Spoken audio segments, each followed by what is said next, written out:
Welcome to Let's Talk English Podcast. Learn English with podcast. Let's kick things off with textbook English. Evan, you tried speaking only textbook phrases in daily life. What kind of reactions did you get? Honestly, Aaron, it felt like a social experiment gone wrong. When I asked for a cup of your finest hot beverage at a cafe, the barista looked at me like I was from another planet. It was robotic and just didn't fit the vibe at all. That's hilarious, but really telling. It seems like textbook English teaches us to pass exams, but not to connect with people. Why is there such a disconnect between what we learn and what we actually hear in real conversations? Great question. Textbooks focus on correctness and structure, but in reality, people value clarity and connection. For example, I am residing in this locality for professional purposes is technically right, but nobody actually says that.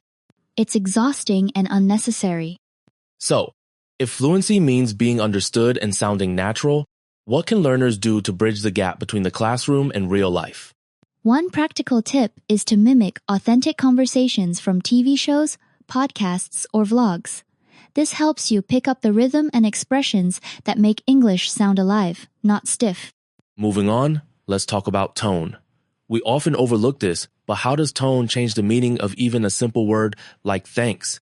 Tone is like the emotional coloring of your words. Say thanks flatly and it can sound annoyed. Say it brightly and it feels genuinely grateful. Tone adds layers of meaning that grammar alone can't express. That's such a good point. I remember texting "I understand" and it came off as cold, but in a voice note, it sounded supportive.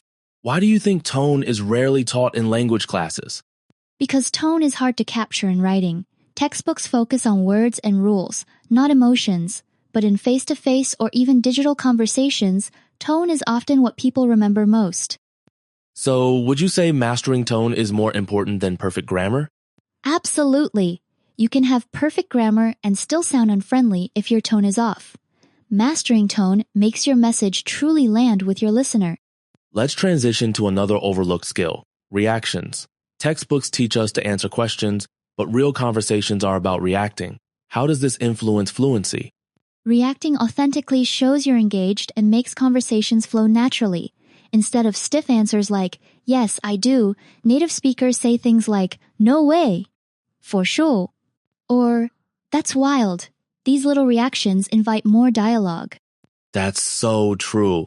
It reminds me of how people use reactions to connect emotionally, not just exchange information. Why do you think reactions are rarely included in formal lessons? Probably because reactions are unpredictable and can't be easily standardized. But learning a few common ones can totally change how open and relatable you sound.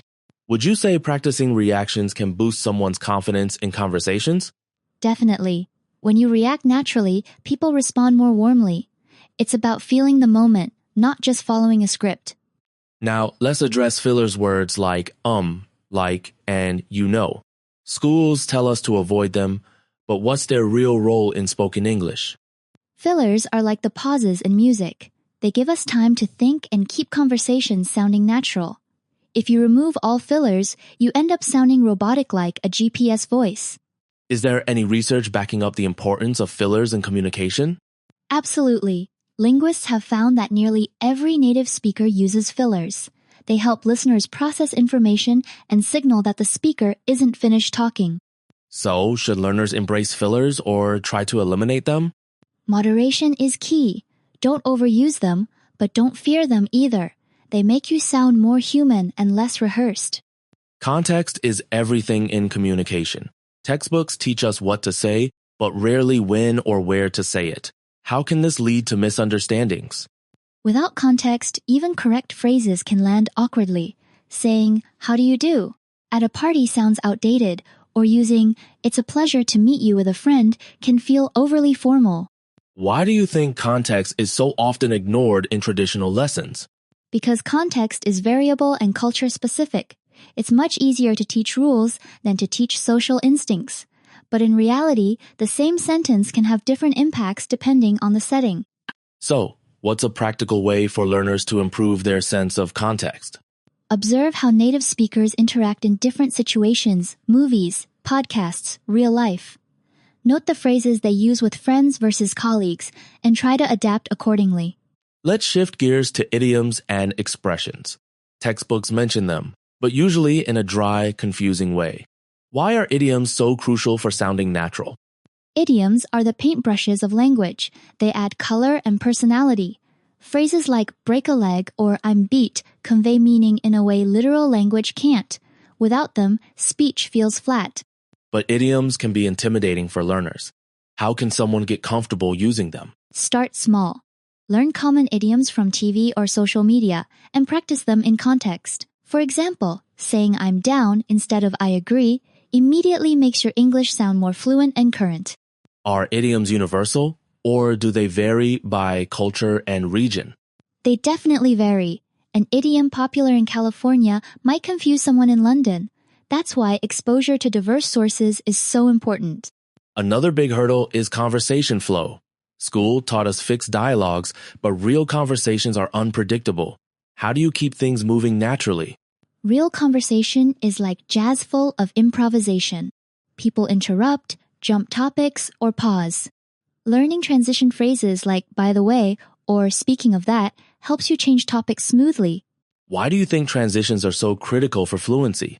They prevent awkward silences and help you steer the conversation. Without them, you might freeze when the topic shifts, but with them, you can confidently keep things going. Any tips for learners to practice transitions? Listen for them in podcasts or talk shows and write down a few you like. Practice using them in role plays or with language partners. Let's talk about mistakes.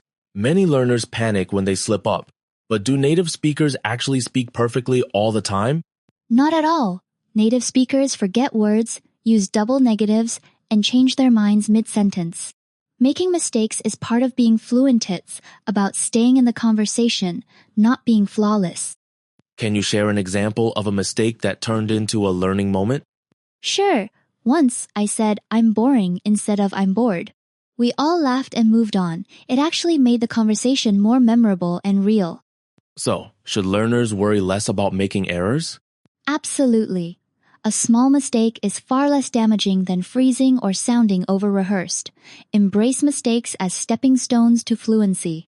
Now, let's tackle cultural cue humor, sarcasm, and reading the room. Why is cultural knowledge just as important as language skills? Language and culture are intertwined. For example, "Oh, great," said sarcastically, can mean the opposite of its literal meaning. Without cultural cues, you might misinterpret or miss the real message altogether. What are some strategies for learners to get better at picking up these hidden signals? Watch shows or YouTube channels from the culture you're learning. Pay attention to facial expressions, tone, and context. Even memes can be great teachers for understanding humor and sarcasm. Can you think of a time when misunderstanding a cultural cue led to confusion? Definitely. When I first heard "I'm dead" during laughter, I was confused. Now I know it just means something was hilarious, not literal at all. To wrap up, let's focus on practical vocabulary. Charlotte, you often break down key words from our conversations. Why does this help learners sound more natural? Because real-world words like vibe, awkward, or panic are what people actually use. Knowing their meaning and how to use them in sentences makes your speech more current and relatable. Could you share examples of how to practice new vocabulary effectively? Sure, try journaling with new words, using them in messages, or even saying them aloud in daily scenarios. The more you practice, the more naturally they'll come out. Are there any pitfalls learners should avoid when practicing new vocabulary? Don't just memorize definitions. Focus on context and usage. For instance, sarcasm might look simple, but using it the wrong way can lead to misunderstandings. Practice makes perfect. Let's bring it all together. If someone wants to truly leap beyond classroom English, what's the first step you'd recommend? Start by actively listening to real conversations podcasts, vlogs, or chats in public spaces. Notice the phrases, tone, and reactions people use. Imitate what feels natural. And what's one common fear you tell learners to let go of as they try speaking more naturally? Let go of the fear of sounding imperfect. Real-life English is messy, emotional, and full of surprises. Every small risk you take using a new idiom, reacting authentically brings you closer to fluency. Any final words of encouragement for our listeners? Yes, remember, progress happens outside your comfort zone. The more you practice real, messy English, the more confident and authentic you'll become.